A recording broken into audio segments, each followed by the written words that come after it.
بہن بیٹیوں کے بہترین مستقبل کے لیے زہرا کلاسز کو جوائن کریں اور درس قرآن کریم، درس تاریخ اہل بیت علیہ السلام اور درس احکام و مسائل شریعہ کے ذریعے اپنی اسلامی معلومات میں اضافہ کریں، اور زہرا کلاسز چینل کو سبسکرائب کریں اور پروگرام کو لائک و شیئر کریں۔ جزاک اللہ خیر۔ نشینی، آپ کے پدر بزرگوار حضرت امام موسیٰ کاظم علیہ السلام کو معلوم تھا کہ حکومت وقت جس کی باغ دوڑ اس وقت ہارون رشید عباسی کے ہاتھ میں تھی، آپ کو آزادی کی سانس نہ لینے دے گی، اور ایسے حالات پیش آئیں گے کہ آپ کی عمر کے آخری حصے میں اور دنیا کو چھوڑنے کے موقع پر دوستان اہل بیت کا آپ سے ملنا یا بات کے لیے رہنما دریافت کرنا غیر ممکن ہو جائے گا۔ اس لیے آپ نے انہیں آزادی کے دنوں اور سکون کے اوقات میں جب بھی آپ مدینے میں تھے، پیروان اہل بیت کو اپنے بعد ہونے والے امام سے روشناس کرانے کی ضرورت محسوس کی۔ امام موسیٰ کاظم علیہ السلام نے محسوس کیا تھا کہ حکومت جو ہے اس وقت ہارون رشید عباسی کی ہے، اور یہ آزادی کے ساتھ سانس نہیں لینے دے گا، اور آپ کے دوستوں سے، چاہنے والوں سے، محبین سے ملنے بھی نہیں دے گا۔ لہذا لوگ پریشان ہوں گے کہ آپ کے بعد رہنما کون ہوگا، آپ کے بعد جانشین کون ہوگا، آپ کے بعد امام کون ہوگا، تو لوگوں کو پتہ بھی نہیں چلے گا۔ اس لیے امام موسیٰ کاظم علیہ السلام نے آزادی کے دنوں میں اور سکون کے اوقات میں مدینے میں ہی تھے کہ آپ نے امام سے روشناس کرانے کی ضرورت محسوس کی۔ چنانچہ اولاد علی و فاطمہ علیہ السلام میں سے 17 آدمی جو ممتاز حیثیت رکھتے تھے، انہیں جمع فرما کر اپنے فرزند حضرت علی رضا علیہ السلام کی وصایت اور جانشینی کا اعلان فرمایا، اور ایک وصیت نامہ تحریراً بھی مکمل فرمایا، جس پر مدینہ منورہ کے معززین میں سے 60 آدمیوں کی گواہی لکھی گئی۔ تو امام موسیٰ کاظم علیہ السلام کو علم ما یکون تھا۔ علم ما یکون یعنی کیا آگے ہونے والا ہے۔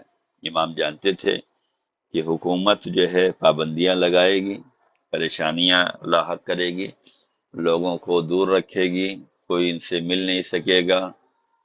اس لیے امام نے جب موقع پایا مدینے میں سکون اور اطمینان کے عالم میں، اولاد علی و فاطمہ میں سے 17 آدمی جو ممتاز حیثیت رکھتے تھے ان کو جمع کیا، ان کے درمیان امام علی رضا علیہ السلام کی وصایت اور جانشینی اور امامت کا اعلان کیا کہ دیکھو میرے بعد یہ ہوں گے، اور ایک وصیت نامہ بھی تحریر فرمایا جس پہ مدینہ کے معززین میں سے 60 آدمیوں کی گواہی لکھی گئی، اور لوگوں کو بتلایا گیا کہ ہمارے بعد یہ ہوں گے۔ یہ اہتمام یعنی اس طریقے سے اعلان کرنا، اس طریقے سے وصیت نامہ تحریر کرنا دوسرے ائمہ کے ہاں نظر نہیں آتا ہے۔ اس کی وجہ کیا ہے؟ اس لیے کہ وہاں پر اتنا لوگ الگ نہیں ہوئے تھے، اتنے موقع خراب نہیں ہوئے تھے، اس لیے وہاں پر اس طریقے کا اہتمام نہیں کیا گیا تھا۔ جبکہ رسول اللہ صلی اللہ علیہ وسلم نے اپنی زندگی میں اپنے بعد ہونے والے جانشینوں کے پورے نام بیان کیے ہیں، ان کا شجرہ بیان کیا ہے، ان کی ولدیت بیان کی ہے، ان کا سلسلہ بیان کیا ہے کہ ہمارے بعد یہ ہوں گے، ان کی اولاد ہوگی، ان کے بعد ان کی اولاد ہوگی، ان کے بعد ان کی اولاد ہوگی، پورا سلسلہ بیان کیا۔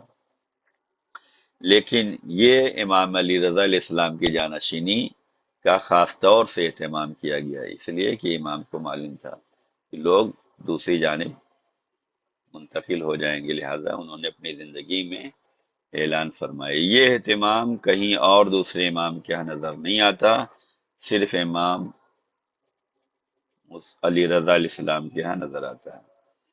ان خصوصی حالات کی بنا پر جن سے دوسرے ائمہ اپنی وفات کے موقع پر دوچار نہیں ہونے والے تھے۔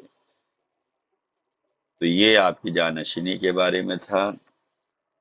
آپ کی مدت امامت جو ہے وہ 20 سال ہے، آپ کی عمر مبارک جو ہے وہ 55 سال ہے، آپ کی تاریخ شہادت جو ہے وہ 23 ذی قعدہ 203 ہجری بروز جمعہ توس میں ہوئی ہے۔ توس چاہے اسے خراسان کہیں، چاہے اسے توس کہیں، ایک ہی ہے۔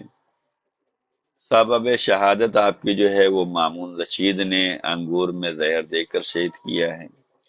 آپ کا روضہ مبارک جو ہے وہ خراسان میں ہے، جسے اب مشہد کہا جاتا ہے۔ آپ کی اولاد کی تعداد جو ہے 5 بیٹے ہیں اور 1 بیٹی ہیں۔ آپ کے انگوٹھی کا نقش جو ہے ماشاء اللہ لا قوت الا باللہ ہے۔ بہن بیٹیوں کے بہترین مستقبل کے لیے زہرا کلاسز کو جوائن کریں اور درس قرآن کریم، درس تاریخ اہل بیت علیہ السلام اور درس احکام و مسائل شریعہ کے ذریعے اپنی اسلامی معلومات میں اضافہ کریں، اور زہرا کلاسز چینل کو سبسکرائب کریں اور پروگرام کو لائک و شیئر کریں۔